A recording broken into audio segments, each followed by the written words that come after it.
سامعین محترم، آج میں تمہیں متوجہ کرنا چاہتا ہوں کہ یہ بڑی بڑی گدیوں پر بیٹھنے والے صاحبزادگان اور خلیفے جو ساری زندگی عوام کا پیسہ کھاتے رہے، ساری نظر نیاز کو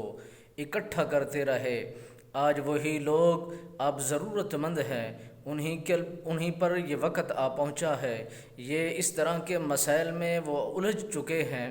اب وہ ان پیروں کی طرف دیکھ رہے ہیں، ان گدیوں کی طرف دیکھ رہے ہیں، ان مزاروں پر بیٹھنے والے خلفاء کی طرف دیکھ رہے ہیں جو خلیفے بن کر ساری زندگی اس دربار والے کے نام پر وہ کھاتے رہے، پیتے رہے، بینک بیلنس بناتے رہے، نام بناتے رہے اور دنیا پر وہ راج کرتے رہے، عیش و عشرت کی زندگی کو بسر کرتے رہے۔ آج وہ لوگ ان کی طرف متوجہ ہیں، دیکھنا چاہتے ہیں کہ ساری زندگی ہم نے انہیں پالا ہے، نظر نیاز دیے ہیں، بکرے قربان کر دیے ہیں اور پورے کے پورے ہم نے ریوڑ کے ریوڑ ان دربار والوں کو دے دیے ہیں۔ آج جو ہم پر اتنا بڑی بیت چکی ہے کہ ہمارا مال بھی اس پانی کی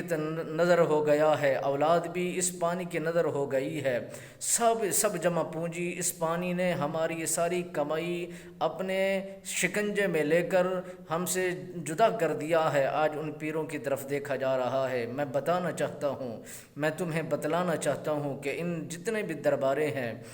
چاہے اوقاف کی ہیں، چاہے عوام کی ہیں، جتنے بھی گدیاں ہیں، سب کے جتنا بھی یہ بڑے بڑے ڈبے پڑے ہیں، بڑے بڑے بہترین لاجواب جو لاکھوں کماتے ہیں، بہترین وہ اس میں سے کتنا کتنا کمائیاں اکٹھی کرتے ہیں سال بعد، وہ مہینوں میں، 6 مہینوں میں اور سالوں میں وہ جب وہ نکالتے ہیں تو لاکھوں کی تعداد میں وہ مال اکٹھا کرتے ہیں۔ اگر انہی سے یہ سارے ڈبے اٹھا دیے جائیں تو کوئی گدی پر بیٹھنے والا کوئی خلیفہ نہیں دکھے گا، کوئی یہ نہیں کہے گا کہ میں اس پیر اور اس صاحب مزار کا میں وارث ہوں، کوئی بھی نہیں دکھے گا۔ آج سے یہ ڈبے اٹھا لو تو پھر سارے بکھر جائیں گے، سارے منہ موڑ لیں گے، روح گردانی کریں گے۔ اب ساری زندگی انہوں نے کھایا ہے، اگر ایک ہی وقت